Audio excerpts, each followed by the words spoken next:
Starting off today, we have a welcome address from Dr. Lisa Freeman, Executive Vice President and Provost. Unfortunately, Dr. Freeman couldn't be here today, but she took some time to audio record for us a very important message. So that's how we're going to start off. Good afternoon, everyone. I wish that I could be there with you in person at today's conference, and I am delighted that technology has allowed me to address you about the importance of creating a safer campus and supporting survivors of sexual assault. Unfortunately, we know that on most college and university campuses, sexual misconduct is pervasive and sexual assault is not unusual. Although we have not yet executed a climate survey at NIU, we have no reason to believe that our campus is an exception. Accordingly, all members of the NIU community, administrators, faculty, staff, students, and friends of the university must work together to support a safe and respectful community that is free of harassment, discrimination, and sexual misconduct. We must make it clear that all acts of sexual misconduct, from sexual violence to gender sex-based harassment, are unacceptable. We must emphasize in all of our official and informal communications about such topics that sexual assault is never the fault of the victim. Moreover, we must have the courage to use explicit language and images to communicate accurately and effectively about the importance of consent in sexual encounters and about the factors that can impact acknowledged versus unacknowledged sexual assault among college students. I applaud the President's Commission on the Status of Women and the members of today's panel for all that they have done and continue to do to support survivors of sexual assault and to empower our community to implement sexual violence prevention strategies and activities. I look forward to joining you in person next spring for part 2 of this conference. I look forward to working with you on these important issues. Forward, together, forward. Really great message. So today we're really excited to have President Baker here, and he's going to be talking in a little bit about NIU's response to the VAWA mandate. But before I invite President Baker to come up, I wanted to provide a little bit more context and a little bit more data for you who may not know as much about the problem of sexual assault on college campuses. So we know from lots of previous research that somewhere between 60 and 20% of women and 6% of men will be sexually assaulted at some point in their collegiate career. And in fact, recently, the Association of American Universities completed a climate survey in which they surveyed 27 universities from across the country, and they just published their report in September of 2015.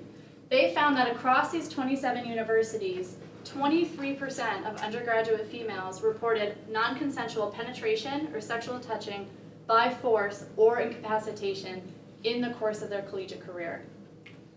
17% were among freshman females alone. And many of those were within the first semester, many of those were in the first 2 months. So we know that upon entering college, many women in their first couple months are really at very heightened risk for sexual assault. And there were equal rates across force and incapacitation. So we often think of rape as this act that is done by force, but in fact approximately half of these incidents involve somebody who is incapacitated oftentimes by drug or alcohol, and therefore cannot resist the acts of the perpetrator. We also know that about 6% of undergraduate males, or at least 6% in this survey, also were sexually assaulted at some point during their collegiate career. And 2 to 8% of graduate students also reported being sexually assaulted during their time of graduate school. Further in the AAU study, if you used a broader definition of sexual assault, the overall prevalence was 21.2% for sexual assault. And that included coercion, lack of affirmative consent, and attempted penetration. Now, that rate was 33% among college females. A third of women at some point in their collegiate career will report being victimized in some way in terms of sexual assault. That rate was just under 9% for men, and a shocking 39% for transgender, genderqueer, questioning, and nonconforming students. And so this is clearly a very significant problem on college campuses. So what might the NIU prevalence be? We have not done our climate survey yet. It's in the works. So Dr. Holly Orcutt and I talked about this a little bit. We both collect data on trauma and sexual assault here at NIU.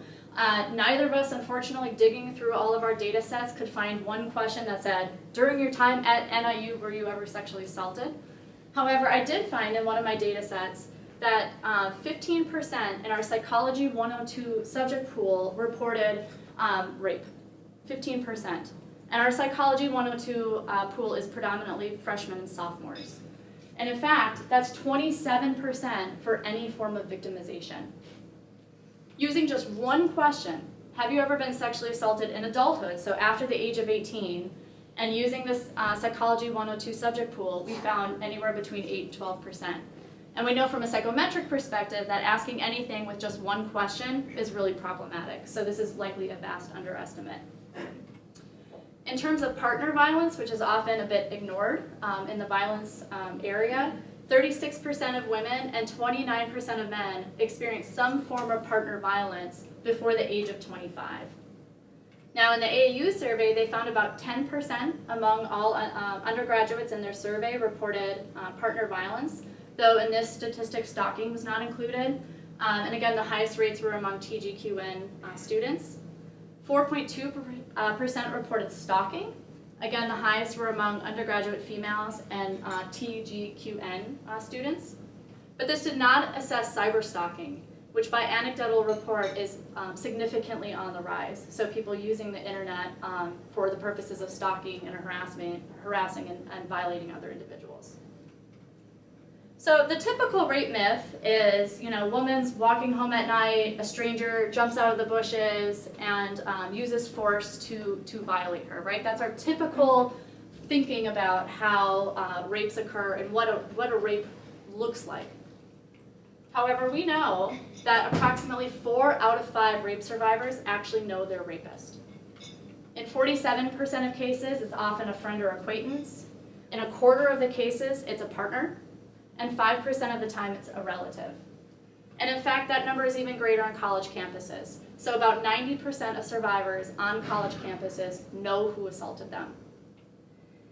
And in fact, there's been some some interesting research showing that 50% of sexual assaults either happen in the survivor's home or within a mile of the survivor's home. So this very much challenges what we think of as our kind of traditional rape, and traditional rape script. And we also know, unfortunately, that many women do not report their sexual assaults. So there's a number of studies that have found about 88% of women assaulted on campus do not report it. In the AAU study that was recently published, a quarter of women who were penetrated by force did not report it to university officials, and 87% did not report penetration by incapacitation. And if you looked at other types of, or maybe what we might consider less severe forms of sexual assault, that number went up even more. So in cases where there was a lack of affirmative consent, the number was like 99% did not report it to university officials. So the vast majority of women do not report their events to the university. Which is a real problem because then what we think is that most college campuses don't have a problem with sexual assault, right? So in 2012, 45% of colleges reported 0 sexual assaults. Right? The NIU Clary statistics came out recently and showed 15 reported sexual assaults in 2014 and 12 in 2013.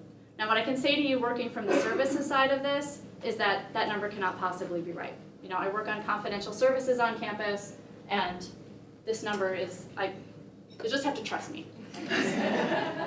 Because I can't tell you anything else. Okay, so why don't people report, right? What is standing in the way? What are the barriers?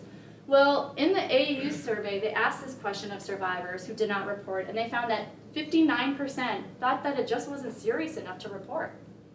What happened to me was not serious, I shouldn't report it. 36% felt too embarrassed or ashamed, or felt that it would be too emotionally difficult. 29% thought, why? Because nothing's going to be done about it. Nothing will be done. 27% feared negative social consequences. college is a time of, it's a high social stakes environment, right? People are young adults, they're trying to fit in, they're trying to make friends, they're trying to do whatever they can, right? And potentially making a mistake or, causing waves is something that a lot of students are simply afraid to do. And finally, 23% said, I did not want the person to get in trouble, right? And oftentimes, again, these are people that the assailant or that the survivor knows.